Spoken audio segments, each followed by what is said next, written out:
o presidente Samora ainda estava vivo. Significa que depois do avião despenhar, houve aqui uma equipe enviada para ir certificar na morte do próprio presidente Samora, porque os esquadrões da morte naquela altura tinham como agenda eliminar aquilo que eram as ambições de Samora Moisés Machel, que não queria que hoje vivêssemos o que estamos a viver, a segregação social, a limitação de liberdades e muito mais aquilo que é a disparidade em termos de situação econômica. Então, esses esquadrões da morte têm e sempre tiveram a missão de dividir para reinar em função dos seus interesses. Então, os pondecos demais estão sendo... É um ciclo de vitimismo.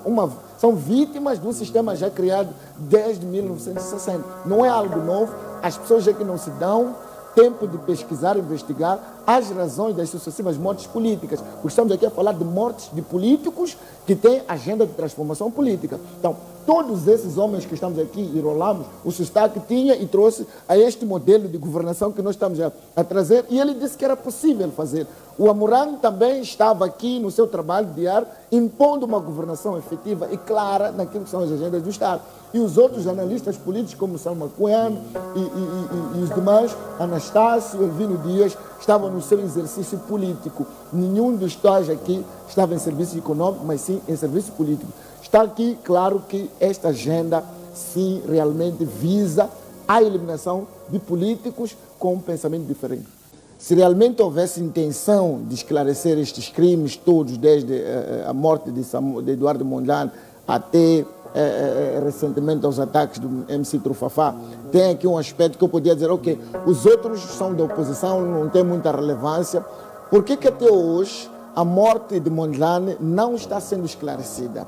Por que até hoje a morte de Samora não interessa o esclarecimento? Se é da Frelimo, a questão é, estes são os membros fundadores da Frelimo, da Frente de Libertação Nacional. É de interesse de todo membro da Frelimo conhecer os contornos da morte daqueles que fundaram esta mesma Frelimo. Então, se há uma dificuldade de esclarecer quem matou Samora, quem matou Mondlane, será que haverá vontade de esclarecer quem matou Elvino Dias? Será que teria alguma vontade de esclarecer quem matou o Pondeca, quem vitimou o Salema, quem vitimou o Macuyano? Será que teriam tanta vontade? É muito simples, isso não é tanta ciência assim. Se eu não tenho vontade de esclarecer o de dentro, obviamente que não terei vontade de esclarecer o resto, que não há necessidade. É preciso compreendermos que está mais que claro.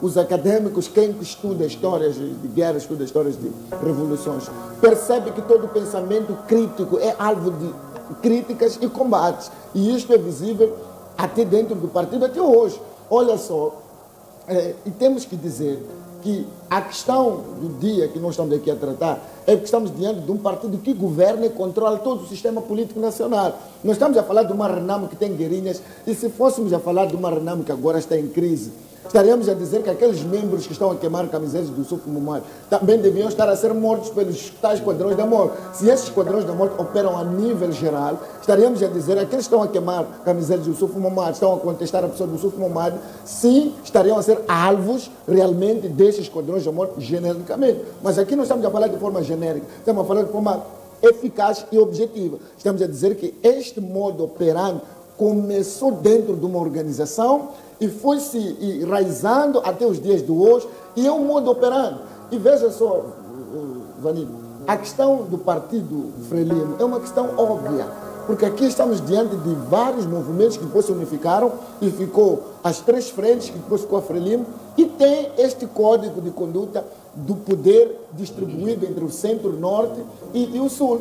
Então é preciso compreender que este mal foi crescendo. Samomad disse que não, os modos operantes naquela altura não podem ser comparados. Óbvio, há sofisticação de táticas, formas de estar, há mobilidades, há homens mais ágeis, há aqueles mais cruéis, mais brutais. Quer dizer, aqui é uma mistura de sentimentos e ações. É preciso dizer que há um pai e há uma mãe. Então, os filhos gerados até hoje começaram de uma casa, e esta casa é conhecida. Não aprenderam na rua, aprenderam em casa. Que as coisas são feitas assim aqui. Quem não concorda com aquilo que a gente pensa, o fim desta pessoa é esta. E quando o ser começou a abrir-se para a democracia e apareceram partidos políticos, vozes políticas com crítica a quem governa, obviamente deixou de ser por dentro e começou a ser por fora. Quer dizer, as mortes deixaram de continuar dentro do sistema e saíram para fora porque o que estava dentro já estava controlado. Quer dizer, há pessoas que têm medo de falar coisas dentro do sistema porque sabem que o fim é morrer. Agora, os partidos e a sociedade civil e os demais cidadãos moçambicanos que têm e acham que têm a liberdade de expressão podem dizer alguma coisa, mas já está aqui uma equipe organizada a longo para resolver pessoas como estas, que, olha, você não pode ultrapassar a linha vermelha. Eu te digo, Vanito, que neste exato momento há lugares que têm paredes dos nossos nomes, o meu nome, o teu nome, o nome de alguns, que estão riscados, este está na linha vermelha, esta linha amarela, esta linha verde, controla este, parece que este está a sair do controle. Quer dizer, todos nós estamos a ser monitorados aqui. Então, quem estaria a fazer essa monitoria? É o Departamento de Monitoria dos Esquadrões da Morte. Obviamente, tu tens que perceber que não vais montar um sistema de monitoria. Então, eles são organizados. Obviamente, com fundos e dinheiro. Essa é a grande questão. Quem são? São instituições de âmbito político, são instituições de âmbito ultra-secreto, como disse Amamado, são instituições paramilitares. Esta é a grande questão, porque pode-se argumentar tanto, mas não se chegar à questão. Mas é simples, Romeu. Estamos há mais de 6 meses, não temos um diretor do CIS. Não faz sentido no Estado como este. Diretor de informação do Estado não existe. E quem é que está a gerir a informação? Significa que existem outras fórmulas de gerir a informação. É preciso sermos sérios quando tratamos de assuntos desta natureza, porque qualquer um de nós aqui pode ser vítima. Hoje, pela forma como estou a dizer as coisas, podem dizer que o Massinga está a exagerar, está a denunciar os nossos sistemas, mas as pessoas não têm medo de dizer. Todo mundo, se você olhar para os comentários, todo mundo vai dizer um único partido, uma única organização.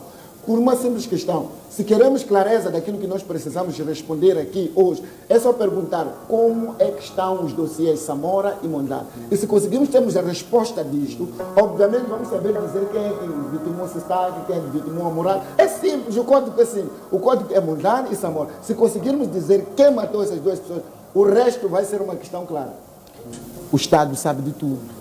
Então, se não tem nada esclarecido, é porque o Estado não tem vontade de esclarecer. Quando Samamado traz esta questão da falta de esclarecimento, é óbvio que isso é uma lacuna que vai sempre existir. Enquanto o Estado não se assumir como alguém que vem para esclarecer as coisas, obviamente que os que sabem como é que o Estado é, vão se aproveitar dessa fragilidade. Vamos olhar concretamente para aquilo que aconteceu com o próprio MC Trufafá.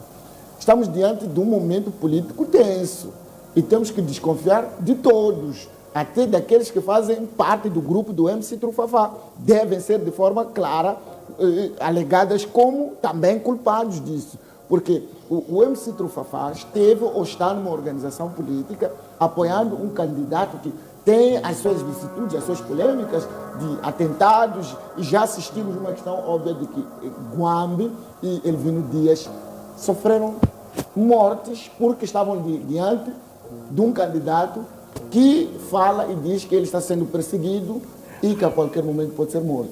Agora, podemos sim acreditar que são os esquadrões da morte? Sim, porque o Estado não aparece para esclarecer este tipo de questões. Então, o Estado também é vítima da sua inoperância no esclarecimento desses crimes.